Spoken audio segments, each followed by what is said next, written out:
The only other words which I'm missing here up there is cloud and cyber, and everybody else could say bingo for that. And I did this work in conjunction with Tobias and Juraj, so he knows pretty much about it. And yeah, I want to give you a short overview over what I'm going to present today.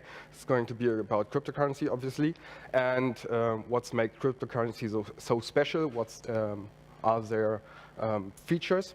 Then we will go look a little bit at Bitcoin. Why is Bitcoin such a good example of a very nice cryptocurrency? Then we will focus on alternative coins, which are just some forks in most cases of the Bitcoin source code.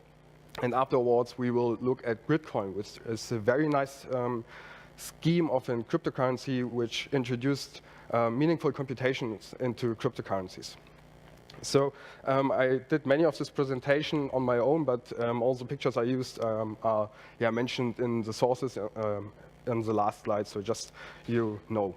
For me, cryptocurrencies, put in simple words, is like a digital system for fiat money. And yeah, if you're not familiar with the term fiat money, it has nothing to do with the automotive company.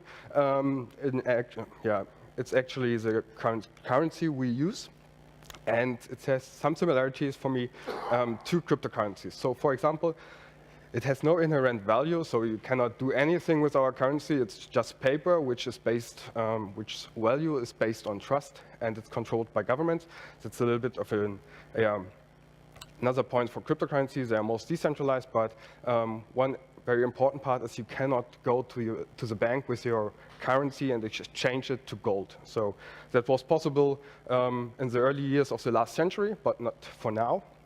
So that's what I think about when I hear the word cryptocurrency. So, and if you imagine cryptocurrency, it's only digital, so there is no real physical representation of cryptocurrencies. In our world, you can print it, for example, all the digital information on paper, for example. Then you have a physical representation, but they are operating all in the internet, for example. Like the name suggests, they heavily rely on cryptography. They use signatures, for example, to create authorized transaction, to verify this transaction via signatures verification. They use heavily hash functions for creating addresses for transaction and to create proof of work. And yeah, I will come to that later. And what's a very interesting part is they are all decentralized, okay? So it's a peer-to-peer network which they are based on. It's placed in the internet, and all nodes are communicating together in order to have the same view on the blockchain. And what also is the difference, they have a finite supply. So if you compare them to our currency, here we have like 7 billion €1 coins in Europe by now. And for Bitcoin, it will be more than, or less than 21 million Bitcoin. So the amount is kept as a maximum. And nearly all transactions in cryptocurrencies are pseudonymous. So there is no linkability, no real linkability between transaction if you change your public key and private key often. But there are also coins which introduce zero knowledge proof into cryptocurrency, so you can use them, which then they are real anonymous. That's a very nice feature. But yeah, maybe you want to know what we can do it for, what we can use it for. And yeah, of course, we can use it for secure digital trading. And they have some features which are very good good to use in the internet. So for example, everybody of you probably know WikiLeaks. And if you're a supporter, for example, for WikiLeaks, you had two possibilities prior to cryptocurrencies that are credit cards or PayPal. And yeah, PayPal and credit cards companies normally are placed in the US. And when the US decided, okay, you are not allowed anymore to support WikiLeaks, then the only opportunity to use or to support WikiLeaks was via cryptocurrencies. So they can be used by everyone. They can be used in order to go around censorship and also fraud resistant. And the next example is for fraud-resistant low transactions. So, example, you're a citizen in some African country with a high fraud rate for credit cards, for example, and then you also have the possibility normally to use this credit card, but the online shop declines this credit card because there are so many stolen credit cards in your country, for example. And PayPal has a very huge amount of transaction fees. They are related to your maximum amount of transactions, so that's also bad. And that's also another scenario where cryptocurrencies can go into place and be a replacement for all these older mechanisms to pay online. You also can use cryptocurrency for secure digital contracts, but that's a very special topic. I won't go into deeper here. So maybe you a little bit wonder, yeah, okay, cryptocurrency, they're promising many things, so maybe it's better to get an example. And the prominent example is Bitcoin.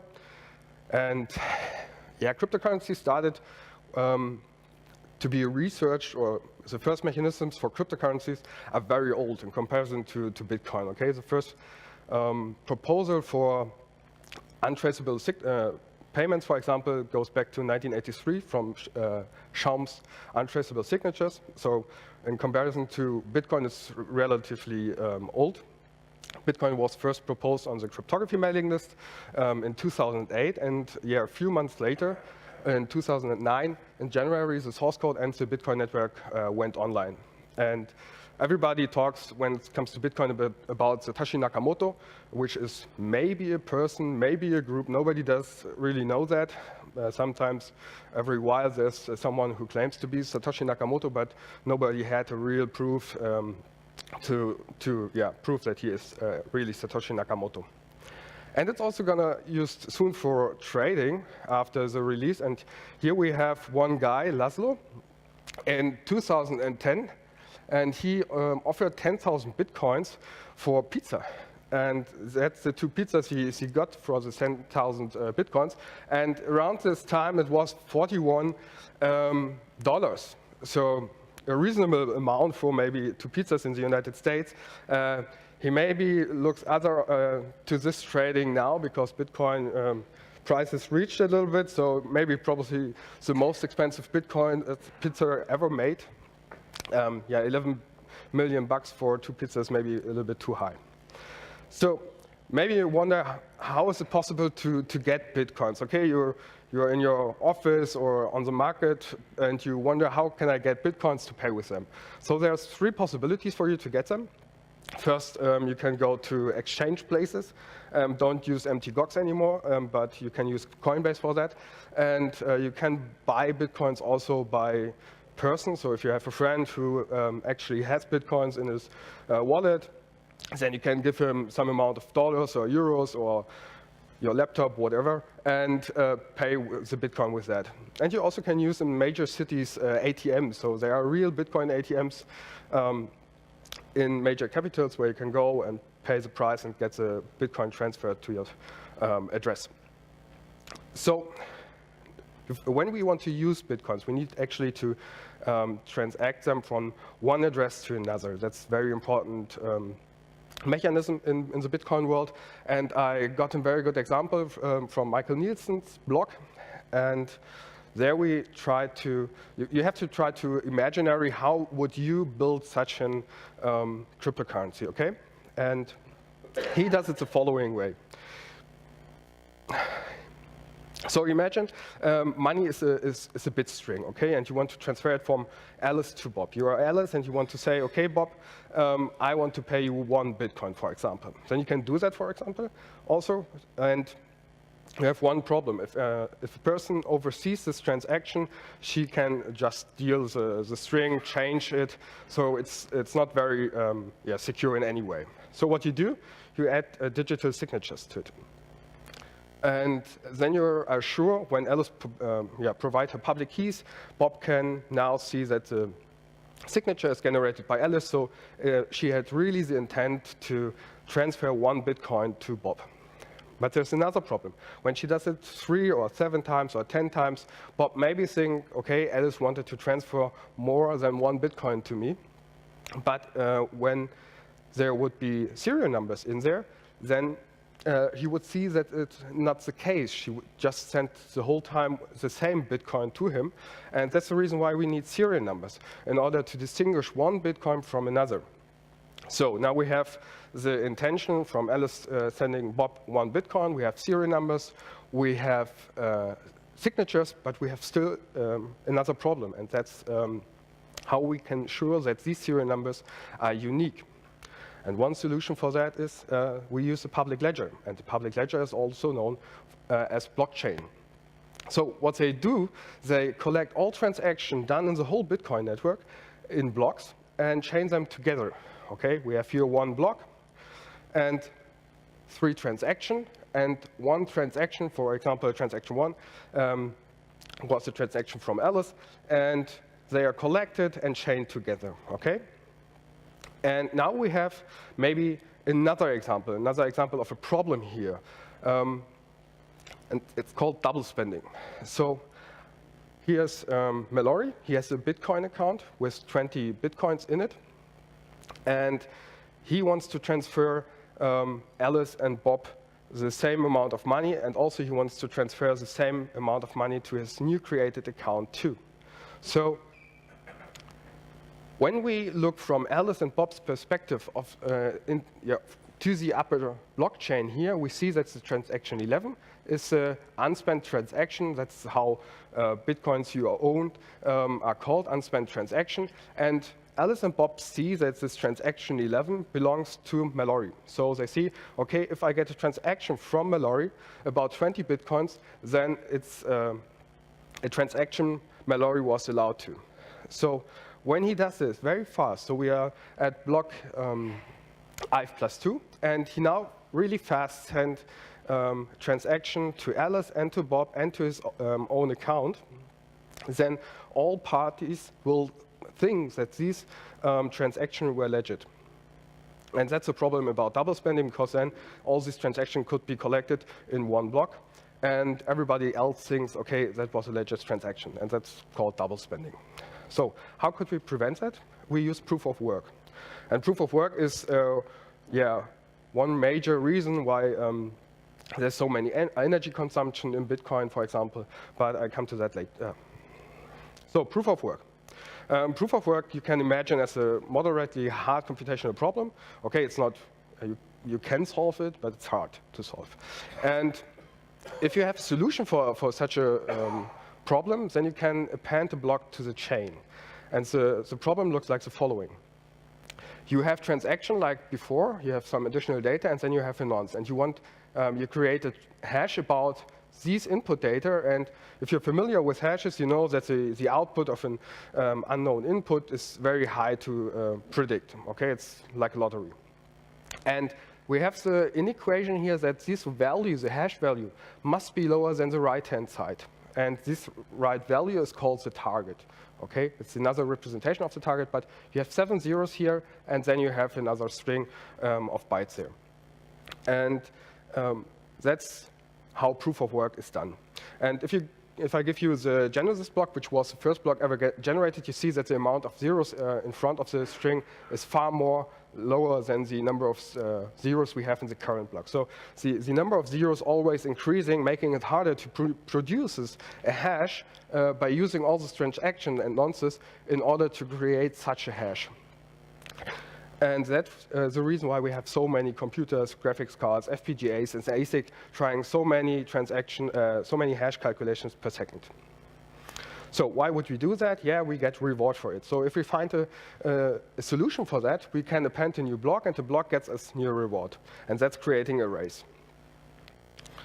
So, but we have another problem. When we produce this, so many hashes per second, and we have a computational network which broadcasts a new block into the network, there could be a situation where we have 2 blocks at the same time. So how does the network have a consensus about which block to use next? And the way Bitcoin is solving this issue is called the longest chain. So always the longest chain wins.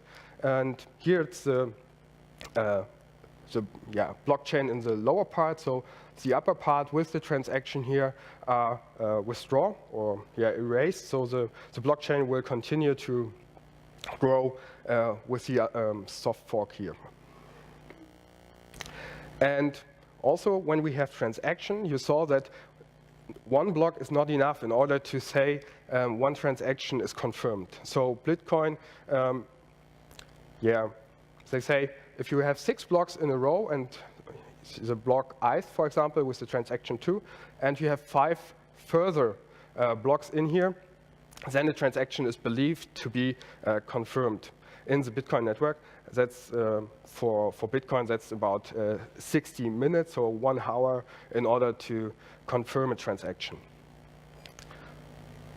And the reason why we have the 6 blocks correspond to the to attacks. So if you have an attacker, for example, which has 30% of the hash rate of the network, then he has a probability to succeed in attack against the network with 15%. And always when you have more than 50% of the total hash rate in the network, he wins with more than he wins with 100% of success rate. So the overall security of Bitcoin network is depending on the total number of computations the honest user can compute. So I've mentioned mining and the reward, and let's come to that a little bit more in detail. Mining, when we get a new, when we find a new block, it generates a new block or a new transaction called coin-based transaction. And currently, every user is allowed to generate himself, or generate, but claim 12 Bitcoins. It started with 15 Bitcoins in 2009 and is halved approximately every 4 years, or every 2,100, around 210,000 blocks. And it's done first by computer clusters. So that was the first approach to generate so many hashes per second. Then they use graphic cards. Later they use FPGAs and then ASICs. I can remember that I told Professor Parr that I was able to mine with my GPUs very many hashes in the Bitcoin network and earn like 150 euros that time. And he probably thought like, oh, really, you got money from computing hashes? And he was very excited about it. I think maybe 2 hours later, many students have to program SHA-256 in FPGAs that day. I don't know, actually. I never asked him. But there's also a downside to Bitcoin, or a good point. What we see here is the price rate of Bitcoin, and it starts in July 2010 and goes to, March 2012. And it started here around in September 10 with around $0 for 1 Bitcoin. That's the reason why 10,000 Bitcoins was worth $41. But then in July 2011, it hit the price rate of $30. So everybody feels like this, we can exchange it for money. And I also felt that way because I traded my first Bitcoin there. And then later in 2011, here that's the $30, okay? So you know where it's going. And there are $1,000. So in July 2014, it hit the price rate of $1,300 US, and everybody felt like, no, I exchanged all my Bitcoins that time, and everybody else who didn't exchange in July 2011 felt probably like this, just laughing because earned many money. So Bitcoin has very, very huge success in the last year, but it also has its limitations. And I want to talk about that for a second. As I told you before, developers are responsible. So there's a source code public available, and Satoshi Nakamoto never did the work after 2010, I think, and then developer came in place and they decided how the blockchain has to grow. For example, how the block generations is done, how the number of transactions per block are allowed. So they're regulating very, very much.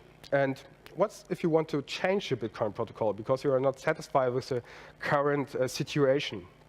You want to use a different hash algorithm or whatever. Okay, there are many examples why you could be not satisfied with the current situation, and you're a developer. So why should I not change all of that? Because their source code is public available. So let's modify it. And that's the reason why we have alternative coins. There are many alternative coins which has nothing to do with Bitcoins because they just use the concepts behind it, but many alternative coins based or found in the internet are based on the Bitcoin source code. So they are modified version, and they differ in, for example, the block creation rate in order to confirm transaction faster than in Bitcoin. In Bitcoin, it's every 10 minutes a new block is generated, and that differ in different coins. So also the number of coins or the number of transactions can be changed. So there are many possibilities for a developer to create his own specific alternative coins. But there's a remaining drawback, as I said before, waste of resources. So we compute so many hashes per second, and what we do, we waste energy with that, okay? It's nothing else because nobody stores these hashes and uses it as a database or something like this. It's just pure energy wasting. And we have here a graphic, I hope you can see it. On the left-hand side, it's Lithuania, the country Lithuania with approximately 3 million citizens, and it's the whole consumption of energy, and it's about 11.5 terawatt hours per year, which is the total Bitcoin network is consuming. So Bitcoin network consumes more energy than a total country with 3 million citizens. So a huge amount. And also it's predicted that by 2020 it will be consuming so much energy like Denmark. So also not so good. There are alternatives to proof of work. They're called proof of stake or proof of ownership or proof of activity. Activity means here how active you are in the currently network of the cryptocurrency. But is there maybe a possibility to use all the computational power behind Bitcoin network or other cryptocurrency to, for example, fight cancer or to search for extraterrestrial intelligence in radio signals or whatever, anything else, but wasting it on chart 256 computations. So there are some coins which already try to use another approach for that. So one very interesting example is RuhrSec, which use storage space as a proof of work alternative. There's also a very, very funny approach, DDoS coin. So you use connections to TLS servers, and you use, I think, the record of message you use as an input for the hash computation. So it's an interesting concept to do something meaningful, maybe a bad meaningful, but anything is better than just shard computations. And there's also Namecoin for a distributed denial of service. Distributed DNS service. And so you store your DNS information in the blockchain, and everybody can see where your server is located under which domain name. And there's GridCoin. And GridCoin is using BOINC as a third-party application or system to create meaningful computations and use them in the coin creation. So, GridCoin. As I said before, it's using BOINC, which is a middleware software, in order to delegate computation to project. And we have PeerCoin, which use a combination of proof of stake, which just allow one computation per second per coin you own, per transaction, but okay. And it's tried to combine both systems together. And it's active developed since 2013. It's on the list of the under the top 100, place 58 in the list, and it has a market capitalization of 4.79 million euros, so not less. I would be proud to have so much money, but anyway. It had also 80,000 lines of code and no documentation, like always. Okay, you want to search or analyze something, it never has a documentation. And we used the approach just static analyzing the source code, okay? That's also very funny if you never looked at the Bitcoin source code and you look at the GridCoin source code and you see so much code, and for example, the whole scripting language for allowing transaction, it's not that easy to understand what this source code is doing until you realize, okay, that's just a copy of the Bitcoin source code, and you know you don't have to look at that, okay? So, and it's still an open problem how you can integrate meaningful computations in the blockchain. So there's no situation where you can just put requests for creating a solution for a problem into the blockchain, and then everybody else will say, okay, we want to do work on that, and give you the solution back, and you can verify that very fast. So that's not possible. That's the reason why GridCoin using BOINC as a replacement for that. So, as I said before, BOINC is a software system. If you are a volunteer, you can participate in a computational project and do some chunks of work there. So here we have a graphic from SETI at home, which stands for Searching for Extraterrestrial Intelligence in Radio Signals. So far, they didn't find any signal of intelligence there, but yeah, okay. You can use it for protein folding in order to fight cancer. And there are many, many further examples for materials searching or stuff like that, which is done at the university. So BOINC was created in order to give research the computational power which they don't have money for. Okay, so that's the reason why BOINC was created. So researchers don't have to think about funding for their hardware and so on.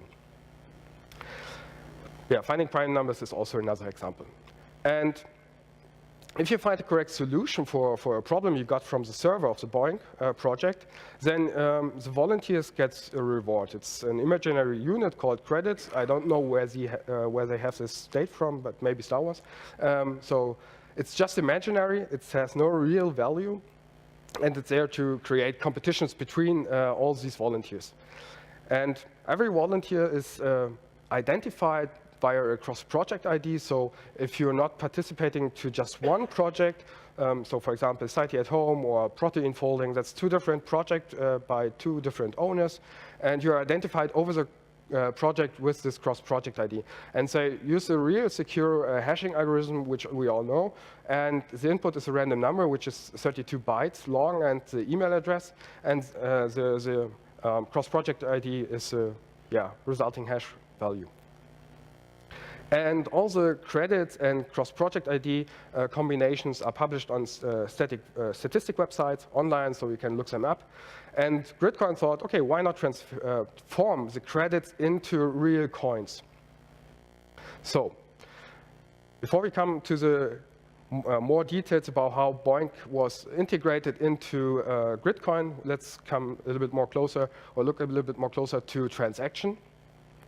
For example, we have the transaction I here, and Alice got a transaction from another person, which is Jansen here, and there's some input in the left-hand side and the Alice public key, and this is going into a hash function, and the resulting hash is signed by Jansen, who originally authorized this transaction. So Jansen was previously owner of these coins, and now Alice has the possibility to transfer this coin to another person using her private key. So if she wants to transfer the money to another person like Bob, then she also uses the whole transaction here as an input for the hash function, also with, together with Bob's public key, and sign the resulting hash, and then everybody knows, okay, Bob is now in possession of this coin. And that's the way how everybody can verify that the transaction is legitimate. So that's the whole magic behind transaction. For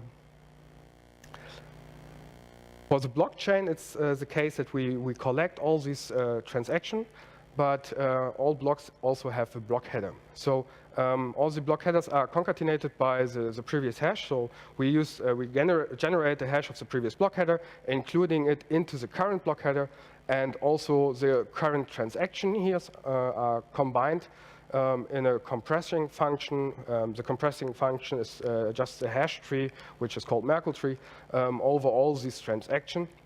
So what you have to keep in mind, all these transactions are hashed together in order to create a hash which is stored in the block header. And if we change anything here, also the hash will be there. And that's the way the blockchain is working, in a way it's stored. So now we come to the question, how can we add BOINC work or BOINC information in here? And the way GridCoin does it, they included another transaction here, the first transaction, and it's containing a BOINC string. So we have all the BOINC information of the creator of the block in every block. So now, if we look closer at the BOINC string, we see the cross-project ID. We see a value called recent average credit, which is just an average value of the credits you created over the last time. Here we have a project name, so we can only claim computational work for a specific project every time. And we have a GridCoin address. GRC is standing for GridCoin. And if you participate in BOINC project, you are called a researcher in the GridCoin world. Okay, so everybody who's using GridCoin and doing BOINC work is a researcher. So hey, and if you don't do BOINC work, then you're just an investor. So why would you do, BOINC work in normal life? Why not just be an investor? And the reason for that is that the reward is increasing if you do BOINC work. And the value is between 0 and 50. So you can really increase the amount of coins you generate by just doing BOINC work. So you're doing something meaningful and also get paid for it. So hey, that's very cool.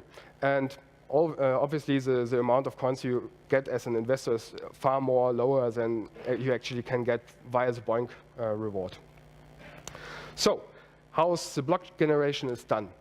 We have a project A here. We have the user John Doe and the random value in here, and the cross-project ID is generated, and we have also some credits. It's 100,000 here, and a recent average credit, which is just 100. You don't have to remember these values. It's just an example. And the user is doing BOINC work for the project, so it's a third-party server, and they're doing BOINC work.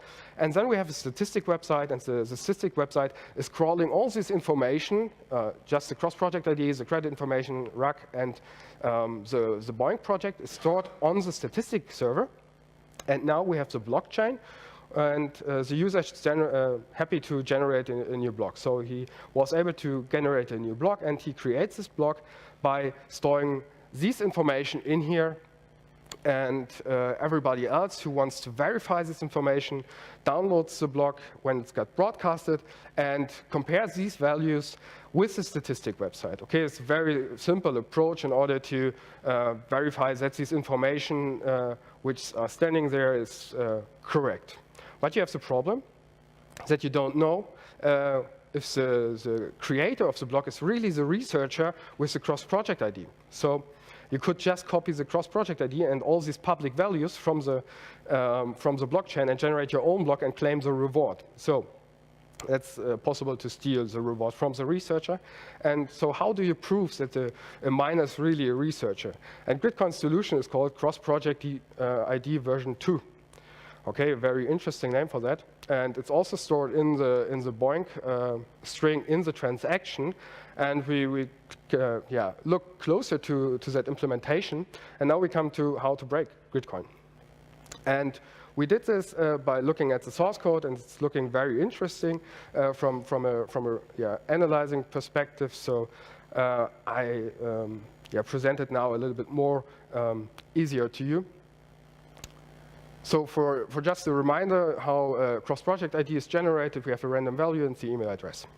And as an input to the verification function, or the creation function of the cross-project ID, we have the last block hash. Okay, you keep in mind the block chain, and the last block hash is one input value, and the email address and the random value is also an input to an X function. And the X function produces a cross-project ID version 2. Okay, so not very complex formula here. And now let's take a look what this function actually does. And again, we have the input values, and the last block hash is, again hashed here with an MD5 function, and the email address and random value are concatenated together. And then we get the first char of each of these resulting strings, and they are added each other, and then a hex value is appended to the cross-project ID version 2. So a very complex function with high security standards, and afterwards, all this process is repeated. So yeah, they just doing here some addition of char values, and the hex value is appended.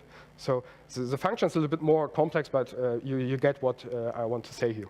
So that's the way the cross-project ID version 2 is generated. So how is somebody or other in the network possible to use this function in order to prove that somebody is a specific researcher?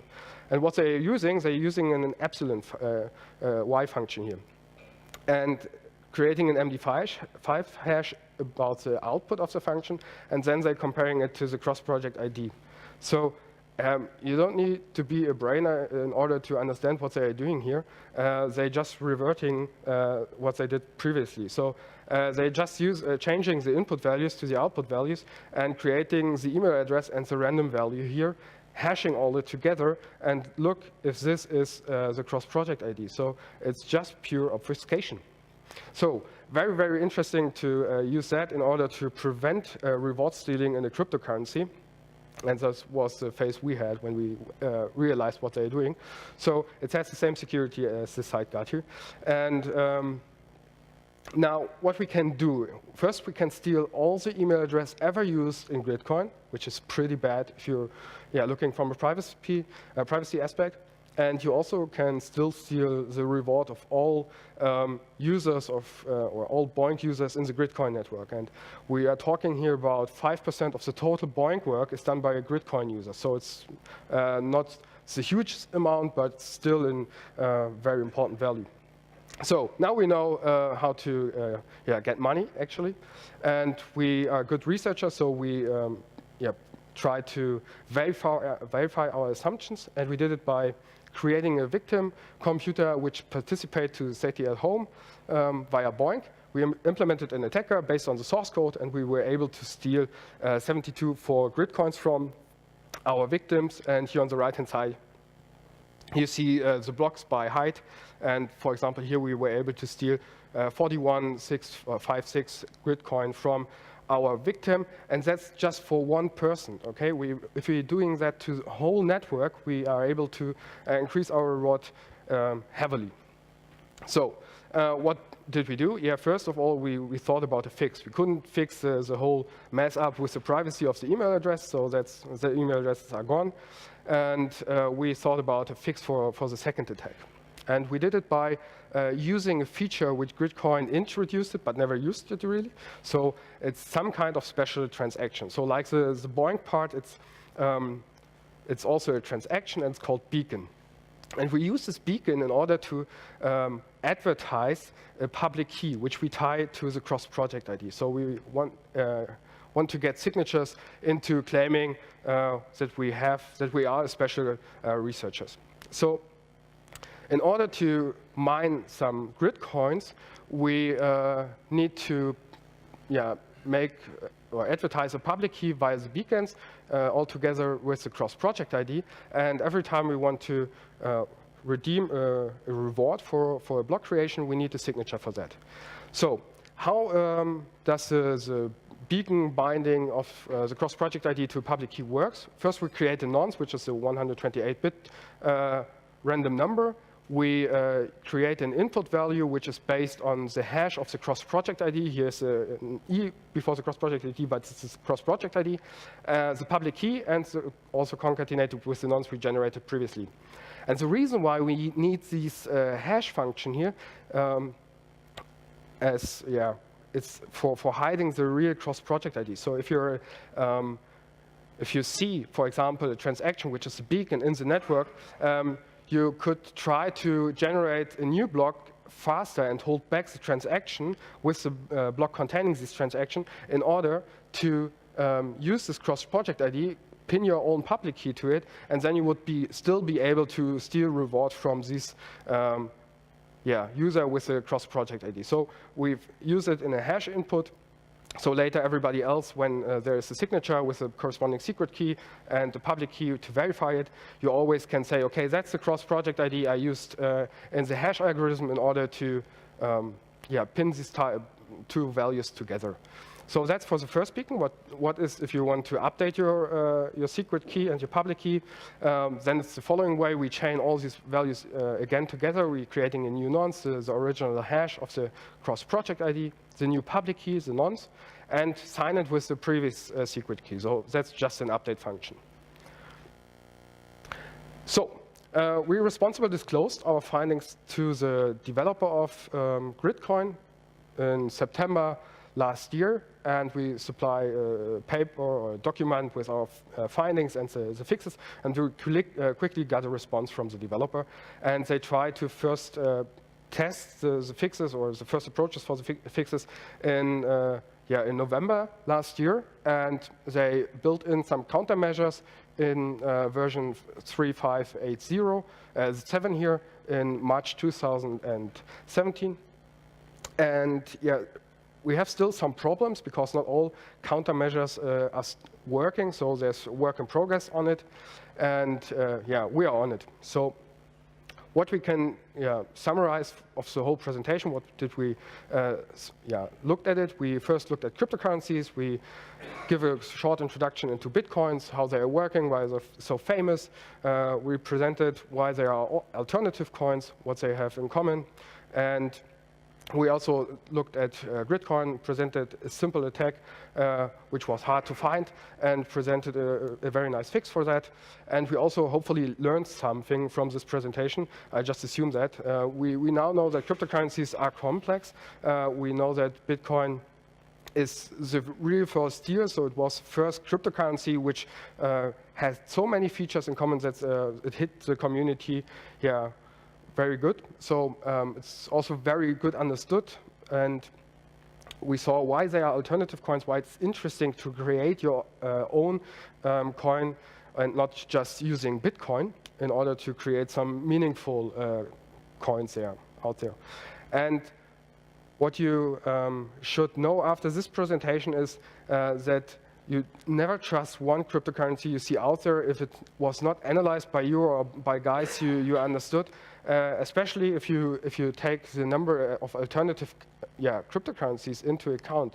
So there are more than 500 cryptocurrencies out there, and one of them is Bitcoin. Bitcoin is well understood, but what's with the other currencies, okay?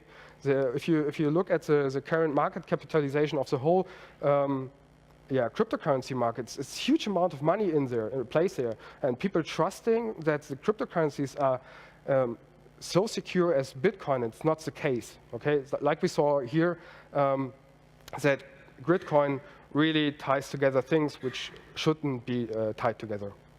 So for further reading, what I've really found interesting, there are some very good blog posts. There are also a very good systematization of knowledge paper from Security and Privacy 2015. There's the Bitcoin developer reference. And also a very interesting topic, hijacking Bitcoins via routing attacks. It's the Security and Privacy paper of this year.